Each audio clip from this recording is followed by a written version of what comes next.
పవిత్ర కృష్ణానదీ తీరాన ఇంద్రకీలాద్రి పర్వతంపై వెలసియున్న అమ్మలగన్న యమ్మ, ముగురమ్మల మూలపుటమ్మ, చాలా పెద్దమ్మ, కనకదుర్గమ్మ, ఆశ్రిత కల్పవల్లి, దయామయి, నమ్మిన వారిని కన్నతల్లిలా ఆదరించే తల్లి, కలమురళీరవ వాజిత కూజిత కోకిల మంజుళ మంజురతే అంటూ పీఠాధిపతులు గానం చేసిన, ఐగిరి నందిని అంటూ ఆదిశంకరులు స్తోత్రం చేసిన, ఏమీ తెలియని పామరుడు అమ్మా అంటూ ఆర్తిగా పిలిచిన, ఏమాత్రం భేదభావం చూపకుండా హక్కున చేర్చుకునే తల్లి తన భక్తాగ్రేసురుడైన భూపతిని మాత్రం ఆదుకోదా? మర్చిపోయాను, భూపతి ఎవరో మీకు తెలియదు కదూ. విజయవాడ మహానగరంలో ఇతని నివాసం. దంపతులిద్దరూ 6 సంవత్సరాలు బిడ్డల కోసం అర్థించగా ఆ చల్లని తల్లి ఆశీస్సులతో కలిగిన ఏకైక సంతానం ఆడబిడ్డ.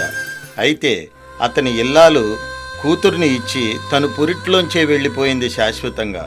అయితే భూపతి ఎంతమంది చెప్పినా మళ్ళీ వివాహం వైపు ముఖం తిప్పనేలేదు. కారణం కూతురు. చిన్నప్పటి నుండి ఆ పిల్లకు కనీసం పాలు పట్టడం కూడా అసాధ్యమయ్యేది. ఎందుకో తెలియదు గాని బాగా మారం చేసేది. అస్సలు అన్నం తినేది కాదు.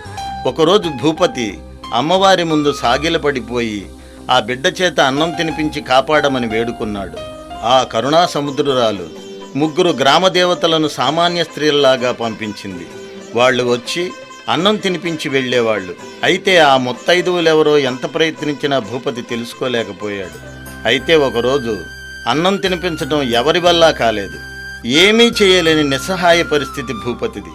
అలాగే కన్నీటితో వేడుకోగా ఆ దివ్యమంగళ స్వరూపిణి సహస్రారమంత పెద్ద బొట్టుతో, రక్తవర్ణాంబరాన్ని ధరించి, బంగారం వంటి మేనిఛాయతో, తలనిండా పూలు, కాళ్లకు పసుపు, పెదవులపై చెరగని చిరునవ్వు, సాక్షాత్తు కైలాసము నుండి దిగివచ్చిన ఆ మల్లికార్జునుని దేవేరి భక్తుని ఆవేదనను గమనించి ఇంద్రకీలాద్రి నుండి ఒక్కొక్క మెట్టు నెమ్మదిగా దిగుతూ ఉంటే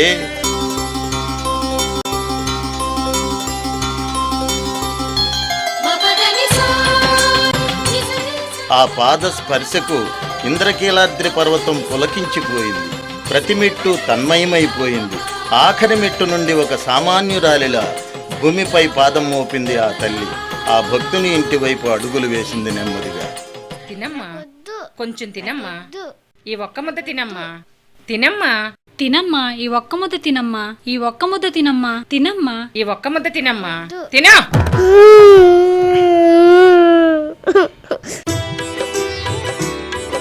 శివ శివ శివ, పాప ఏడుస్తుంటే అలాగేనా అన్నం పెట్టడం?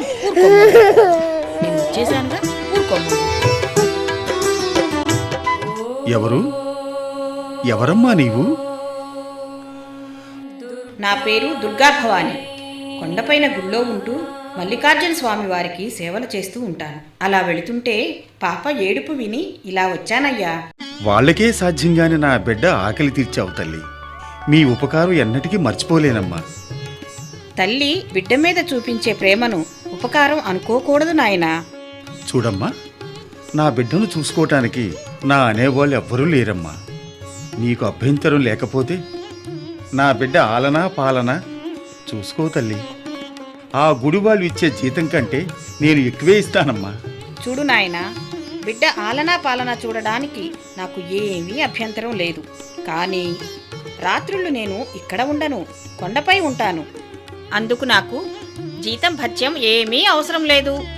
అలాగేనమ్మా, నీ ఇష్ట ప్రకారమే కానీ తల్లి.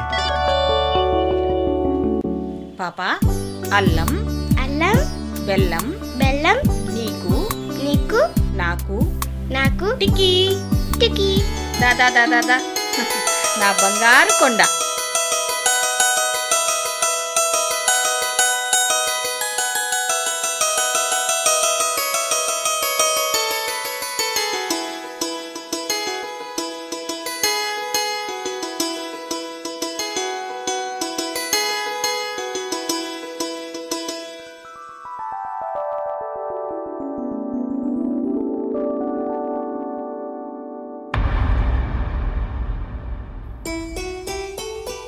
చూడు నాయనా. ఏమ్మా, చెప్పు తల్లి. మరేం లేదు నాయనా, కొండ మీద నవరాత్రి ఉత్సవాలు మొదలయ్యాయి. నేను వెళ్ళాలి. చూడండి డాడీ, దుర్గమ్మ వెళ్ళిపోతానంటుంది. నిన్ను వదిలి నేనెక్కడికి వెళ్తానమ్మా? నువ్వు నా బంగారు తల్లివి. ఇప్పుడేగా డాడీతో వెళ్తానని చెప్పు, వెళ్ళొద్దని చెప్పండి డాడీ. అలాగేనమ్మా, అలాగే. అమ్మా దుర్గా భవాని, పాప నీకు బాగా దగ్గరైంది. నువ్వేమో వెళ్ళిపోతానంటున్నావు. మరి మరీ లేదు గిరి లేదు, నువ్వు నాతోనే ఉండాలి. ఉంటానమ్మా, నీతోనే ఉంటాను. చూడు నాయనా, నీ బిడ్డ జననం అశుభం కాదు. దుర్గాష్టమి మూలా నక్షత్రం రోజు పుట్టిన నీ బిడ్డ జీవితం చరితార్థం. అమ్మ అభయం మీకే.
అభవుని అర్ధాంగలక్ష్మి అమ్మ భవాని, మా దేవి భవాని, ఈ సనుగు గిడ్డలము.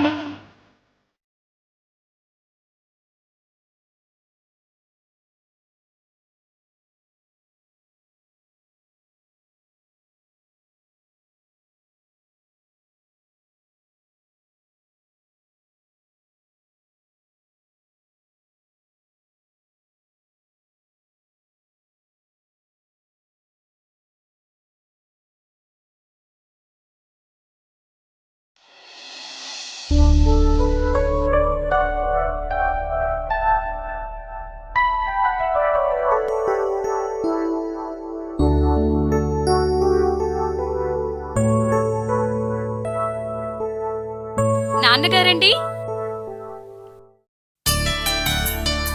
నాన్నగారు, ఈ రోజుతో 41 రోజుల అమ్మవారి ఉపవాస దీక్షలు పూర్తయ్యాయి. చాలా సంతోషం అమ్మా. ఆ అమ్మవారి మీద నీకుండే అపారమైన భక్తికి ఇది ప్రారంభం మాత్రమే. ఇకపోతే తండ్రిగా నీకు పెళ్లి చేయాల్సిన బాధ్యత నా మీద ఉంది. అబ్బో, పెళ్ళేంటి ఆడపిల్లకైనా సిగ్గే మరి.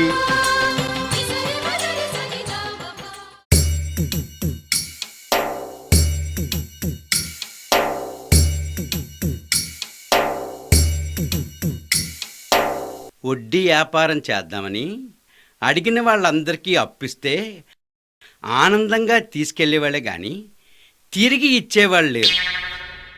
అసలు అగరబత్తిలా కరిగిపోయింది. వడ్డీ మాట ఏంట్రా అని నా నడ్డి విరగ్గొట్టి నడి రోడ్డు మీద వదిలేశారు. మొదటి పని ఖాళీ. 10 రిక్షాలు కొని అద్దెకు తిప్పుదామంటే సర్వీస్ ఆటోలు వచ్చి అద్దె రిక్షాల బతుకులు మద్దెల దరువు చేశాయి. రెండో పని ఖాళీ. అందుకే మాస్టర్ ప్లాన్ వేశా. ఏదో రకంగా మా అక్క ఇంట్లో మకాం పెట్టి ఒక్కొక్కరిని విడగొట్టి నా కూతుర్ని నా మేనలుడికిచ్చి పెళ్లి చేసి ఆస్తంతా అనుభవించాలి. అమ్మో, మా బకాసురుడు లేచాడు.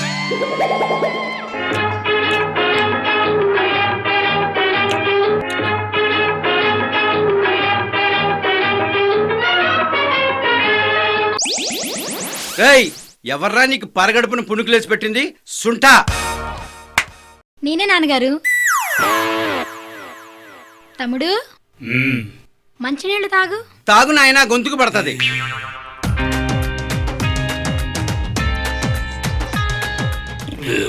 ఒక 5 నిమిషాలు ఆగరా, భోజనం వడ్డించేస్తాను. నానారు, ఈ గారిలో కోడి మాంసం వేసుకొని తింటే రుచిగా ఉంటుంది కదూ? లేదురా, మనిషి మాంసం పచ్చిదైతే ఇంకా రుచిగా ఉంటుంది. అది ఎలాగో మనం కొనలేం కాబట్టి ఇదిగో నన్ను తినేరా. ఏంటన్నా గట్టి గట్టిగా అరుస్తున్నావు? తమ్ముడు ఏదో ముచ్చట పడుతున్నాడు, తిన్ని రాదు. ఉప్పు కారం రాస్తే పచ్చిదన్నా తినేటట్టున్నాడే వీడు. అట్లా చూడకు నాన్న, తమ్ముడికి దిష్టి తగులుతుంది. నువ్వు తిన్నా అన్న, కాసేపట్లో భోజనం ఏర్పాటు చేస్తాను. అట్లా చూడకు నాన్న, తమ్ముడికి దిష్టి తగులుతుంది. వీడికా దిష్టి? దిష్టికే దిష్టి వీడు. మిమ్మల్ని బాగు చేయడం నా వల్ల కాదు.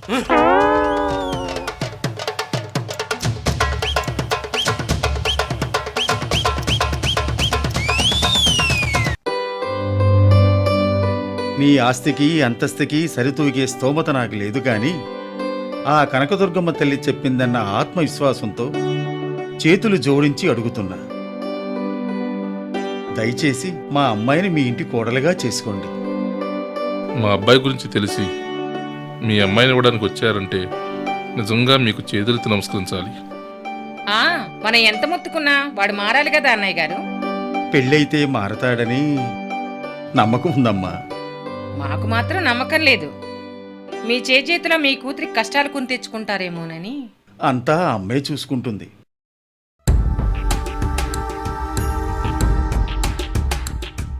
ఏంటి ఇక్కడ ఏం జరుగుతుంది? రే, నీ పెళ్లి చేద్దామని పనిగట్టుకొని వచ్చారా అన్నయ్య గారు.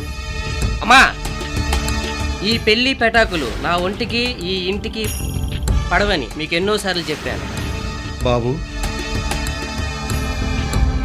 నాకు నేనుగా ఈ సంబంధం కలుపుకోవటానికి రాలేదు. చిన్నప్పటి నుండి అనుకున్న సంబంధం అని. ఒరే వంశీ, నా మాట విని ఈ పెళ్లి చేసుకో. పోయినసారి పెళ్ళంటే చెప్పా పెట్టకుండా విదేశాలకు వెళ్ళిపోయాను. మళ్ళీ పెళ్లి ప్రస్తావన వస్తే వెళ్ళిపోతాను, ఇక రాను. చూశారుగా వీడి వరుస. దేవతలంటే నమ్మకం లేదు, పెద్దలంటే గౌరవం లేదు. దయచేసి వెళ్ళిరండి. సరే అన్నయ్య గారు. సరే, వస్తానండి.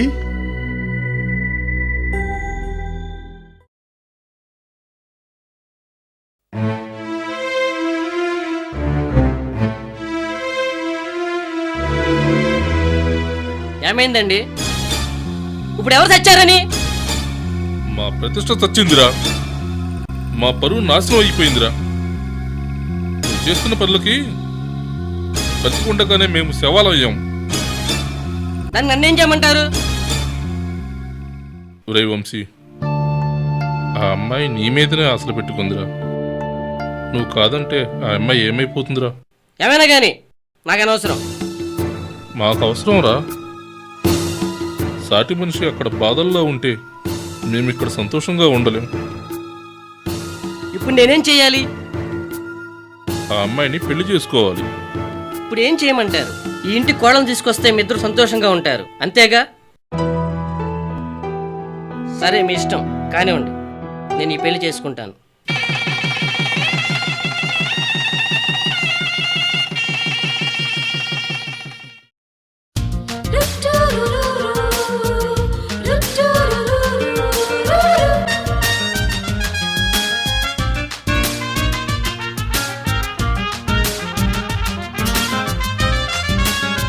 ఏంటండి కళ్ళార్పకుండా అలాగే చూస్తున్నారు? మా వాళ్ళు చెప్తే ఏమో అనుకున్నా కానీ నువ్వు కూడా అందంగానే ఉన్నావు. పొండి. హలో, చెప్పరా. ఇంట్లోనే ఉన్నాను. అబ్బే అదేం లేదు, ఇంట్లో ఉండేవాళ్ళే కదా. ఇవాళ కాకపోతే రేపు.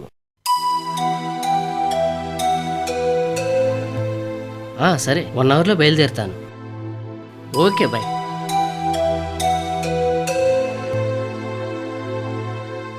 అది సరే కానీ నా మనసులో ఉన్నది చెప్పాను.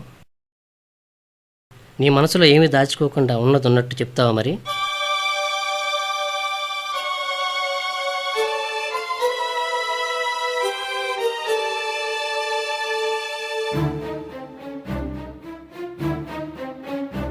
నీకు చాలా భక్తి నమ్మకం అంటావు కదా ఆ కనకదుర్గమ్మ అంటే. అమ్మ మీద ఒట్టేసి నీ మనసులో ఉన్నది ఉన్నట్టు చెప్పు. నేను కాలేజీలో చదివేటప్పుడు మహేష్ అనే అబ్బాయిని ప్రేమించాను. ఇద్దరం చాలా స్నేహంగా ఉండేవాళ్ళం. ఒకరోజు సడన్ గా వాళ్ళ నాన్నగారికి ట్రాన్స్ఫర్ అయ్యి ముంబై వెళ్ళిపోయారు. ఆ తర్వాత 2-3 సార్లు ఫోన్లో మాట్లాడుకున్నాం. కొన్ని నెలలు గడిచిన తర్వాత ఆ ఫోన్లు కట్. ఇది జరిగి 3 సంవత్సరాలవుతోంది. అయినా ఇవన్నీ తెలిసి తెలియక చేసినవండి. ఆల్రెడీ ఒక లవర్ ఉన్నాడు అనమాట. అక్క అక్క అక్క మేమొచ్చేసాం.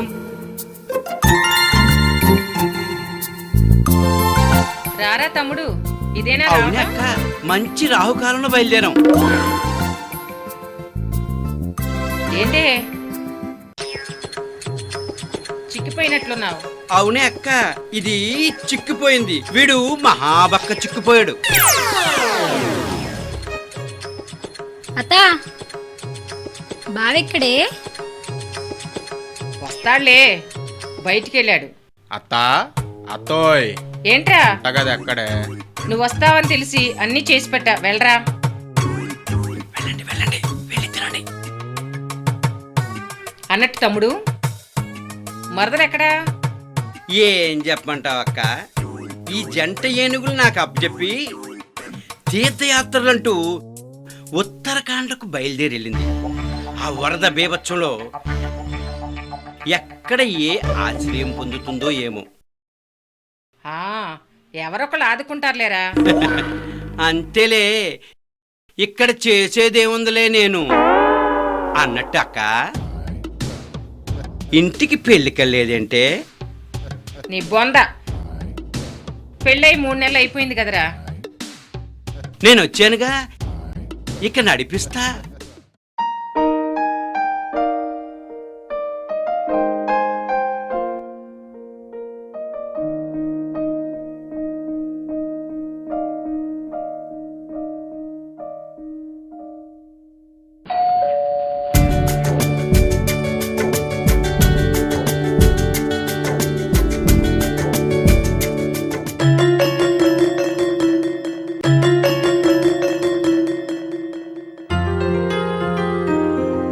చీరెలా ఉంది? ఏంటి మంచి హుషారుగా ఉన్నా? ఏంటి సంగతి? ఇది కొత్త చీరండి, ఎలా ఉంది? ఇది 3000 రూపాయల చీర. 300 రూపాయల చీర కట్టినా సరే అది అందంగా ఉంటేనే అది అసలైన అందం. అంటే నాది నిజమైన అందం కాదా? ఎంత మాట! అలా గుమ్మం దగ్గరికి వెళ్ళి నిలబడి 3000 కాకపోయినా 300 వస్తాయి.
ఏంటి భయపడ్డావా?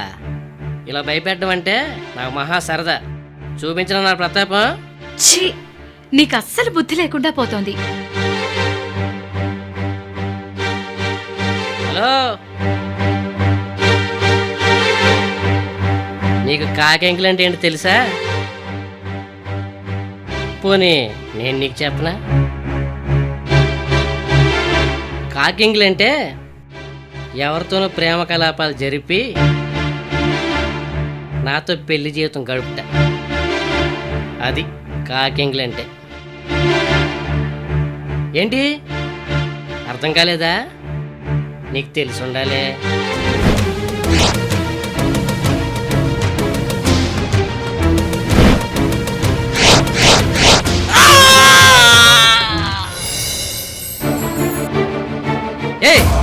ఏంటే చొక్కా పట్టినావు? అది నోరా తేలుకొండ? ఓయ్, ఎక్కువ మాట్లాడుకో, నరుకుతా. ఛ, అది నీ వల్ల కాదు. ఎందుకు? నరకడానికి ఇంకేం మిగిలింది? నా ఆశల్ని, నా నమ్మకాన్ని మొదలుకే నరికేశావు. పిచ్చి పిచ్చిగా మాట్లాడావంటే విడాకులు ఇచ్చేస్తాను. యాతవసోద. విడాకులా? అంటే ఆడదాన్ని దిక్కుమాలిన దాన్ని చేసే ఒకే ఒక్క ఆయుధం అని కదూ? కాదండి, ఆడదానికి అదొక వరం, చట్టం ఇచ్చిన వరం. అదే రక్షణ. మీలాంటి దిక్కుమాలిన మృగాళ్ల నుంచి మమ్మల్ని మేము కాపాడుకునే ఒకే ఒక్క ఆయుధం తెలుసా? నువ్వు నాకు పాఠాలు చెప్తావా? ఈ క్షణంలోనే విడాకులు ఏర్పాటు చేస్తాను. పెళ్ళైన ఇంతకాలానికి మీ నోటమ్మట చల్లటి మాట వింటున్నాను. ప్లీజ్ అదేదో త్వరగా ఏర్పాటు చేయండి.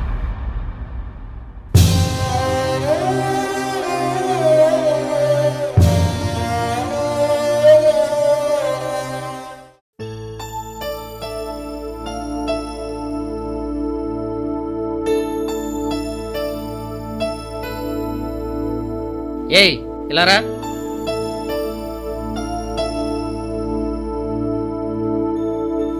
ఏంటండి? లోపలికి రా.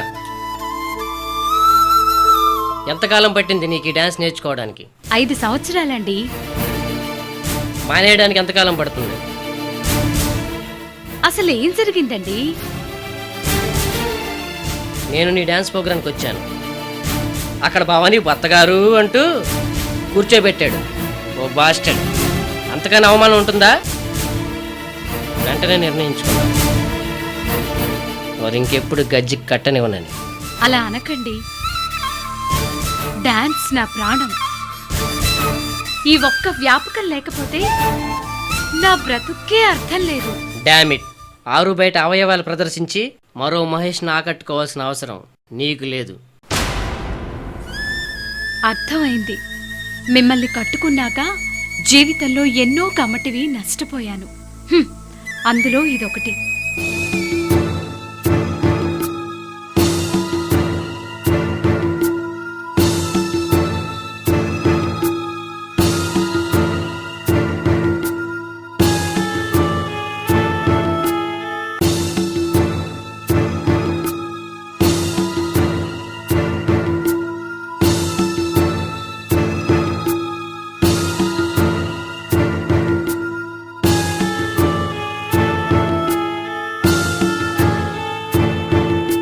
ఏంటి, మీ ఊరు వెళ్తున్నావా? అవునులే, ఇక్కడుంటే నీ ఆటలు సాగవనేగా. వెళ్ళేదానివి ఆ తాలిపొట్టెందుకు? తీసిపారే. అమ్ముకుంటే 4 జతలు బూట్లేనా వస్తాయి. దీన్ని కట్టింది మీరే అయినా ఇది చేయించింది మా నాన్న. పాపం, మీ నాన్నే మరి వేలకు వేలు ఖర్చు పెట్టి ఈ పెళ్లి చేశాడు. కానీ నువ్వు కాపురం చేసేది మీ నాన్నతో కాదు, నాతో.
అమ్మా కనకదుర్గమ్మ తల్లి శాంతించమ్మా. ఇదిగో చూడండి, ఏం చేస్తారో నాకు తెలియదు. భవానీని లేపేస్తారో, లెగిచిపోయిందని ప్రచారం చేస్తారో, నా మేనల్లుడి నుండి భవానీ శాశ్వతంగా విడిపోవాలి. తెలిసిందా? వెళ్ళండి. రేయ్!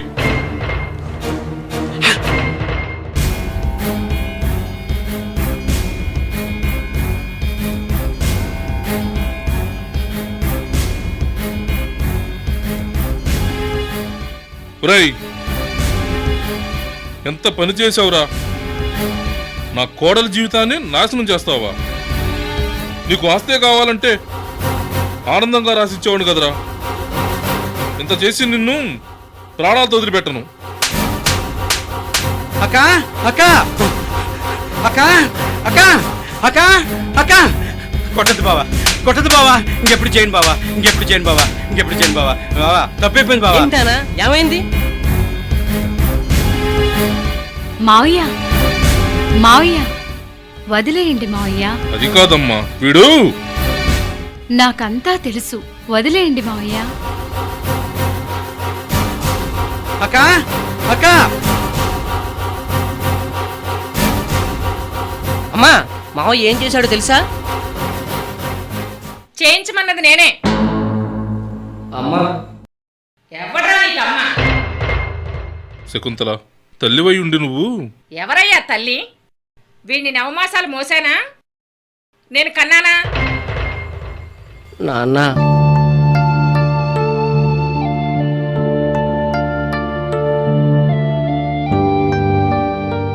ఆయనేం చెప్తాడ్రా? నేను చెప్తాను విను. మాకు పెళ్ళయి 6 సంవత్సరాలైనా నాకు పిల్లలు పుట్టలేదని మరో పెళ్లి చేసుకున్నాడు. ఎవరిని? మీ అమ్మని.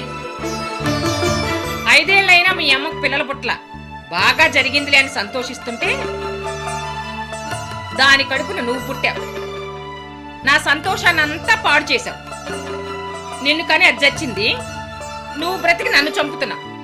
ఈ అత్తమొగుడు భయంతో నువ్వు అమ్మ అంటే పలికాను, ఆకలంటే తిండి పెట్టాను.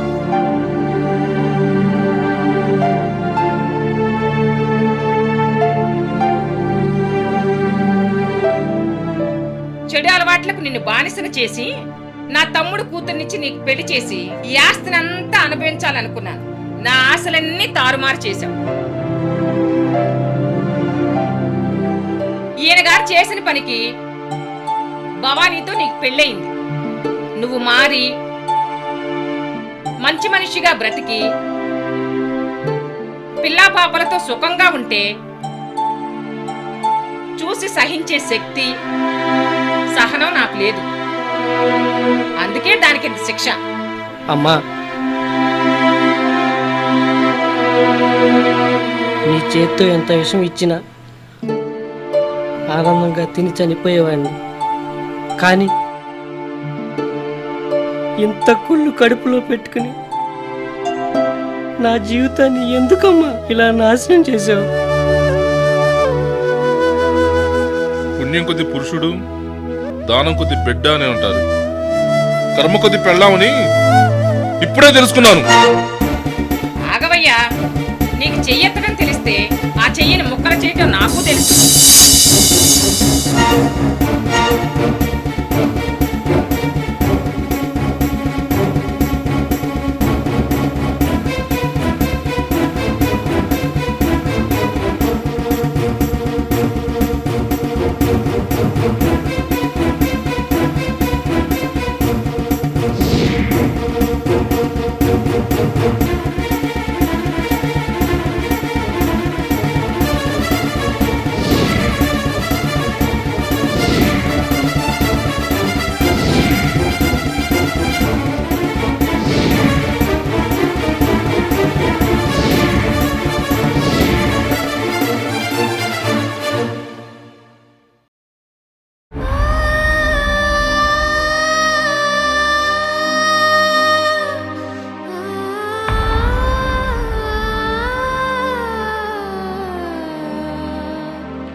పలుకవు ఇలా నీ దయనాదా ఆహి మహేశ్వరి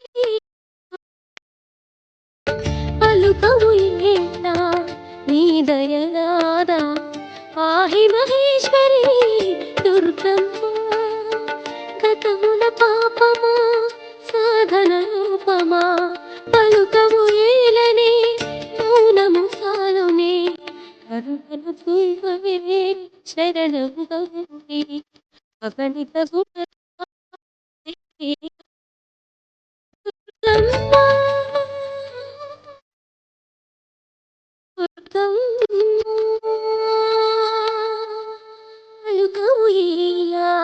నీ దయనాదన పాహి మహేశ్వరి దుర్గం పాహి మహేశ్వరి దుర్గం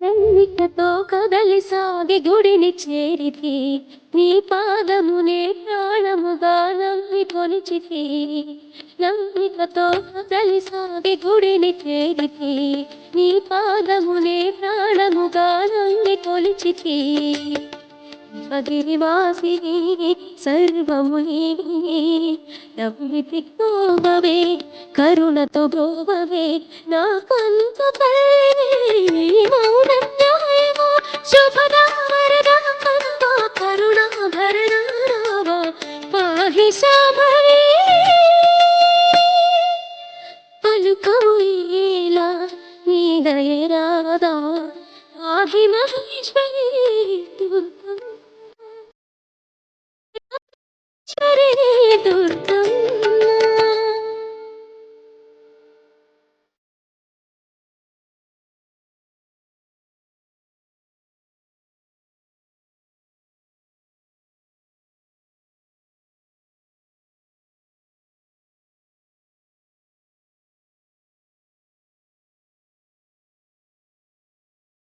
కోవెలలో దీపం క్షణం వెలగనా గుడి గంటలు నాదం భక్తి తాటనా కోవెలలో దీపం క్షణం వెలగనా గుడి గంటలు నాదం భక్తి తాటనా కర్పూర గుళికలై హారతి అగుదునా కన్నుల నీటితో పాదము కడుదనా నా శ్వాస నీవులే కరుణించి కావే శుభదావరద కరుణాభరణ పాహి శాంభవి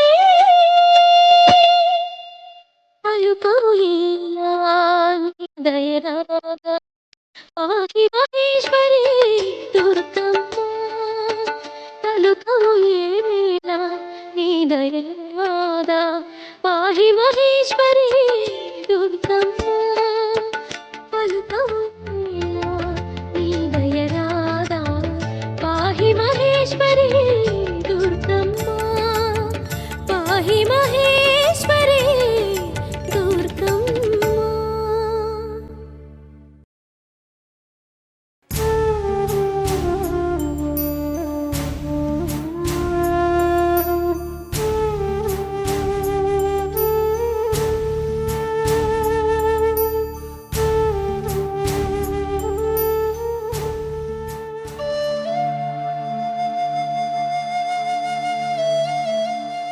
పుట్టి బుద్ధిరిగినప్పటి నుంచి ఇతరులపై ఆధారపడ్డమే కానీ కష్టపడి సంపాదించాలన్న ఆలోచన లేనివాడినమ్మా. ఇన్నాళ్లకు నీ ద్వారా నా తప్పు నేను తెలుసుకున్నాను. నా బాధ్యత ఏమిటో నాకు అర్థమైంది.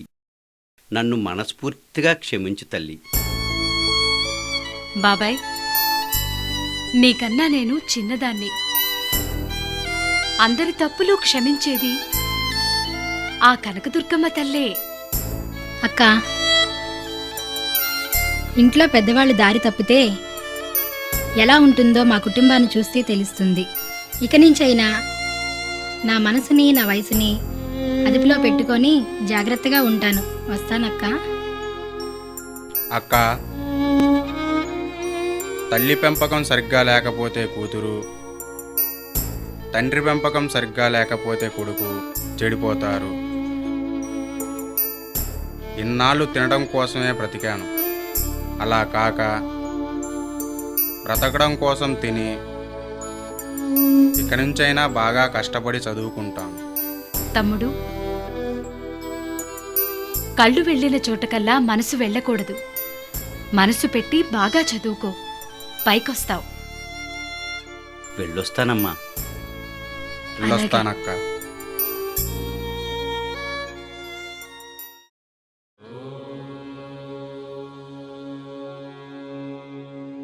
అమ్మా దుర్గమ్మ, నిత్యం నిన్నే పూజించే నా భార్యని తిట్టి కొట్టి నానా రకాలుగా హింసించాను. అమ్మా దుర్గా భవాని, నా తప్పులు మన్నించి నా భార్యని నాతో కలిపి నీ భక్తిని చేసుకో అమ్మా. అమృతానికి అర్పణకు అసలు పేరు అమ్మా, అనుభూతికి ఆర్ద్రతకు ఆనవాలు అమ్మా.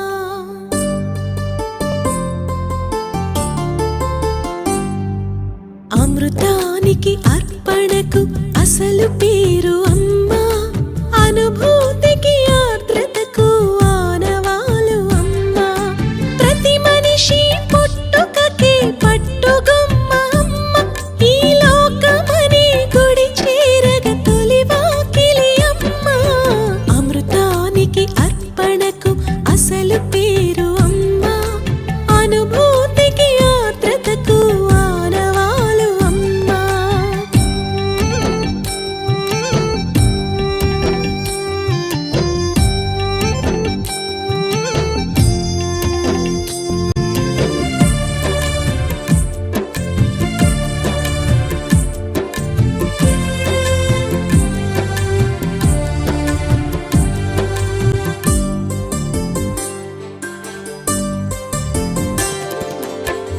అమృతం అన్ననేమి బ్రతుకు నిలుపు జలమే, ఆకలి దప్పి తీర్చు వట్టి జీవరసమే. అమృతం అమ్మతో త్రాసున తూగితే, మమతల బరువుతో అమ్మే నిలుచురా. ప్రేమే తొడిగే రసకలశం, అమ్మే లేకుంటే ఆ బ్రహ్మే లేడురా. అమ్మే కాదంటే అది జన్మే కాదురా. అమృతానికి అర్పణకు అసలు పేరు అమ్మా, అనుభూతికి ఆర్ద్రతకు ఆనవాలు అమ్మా.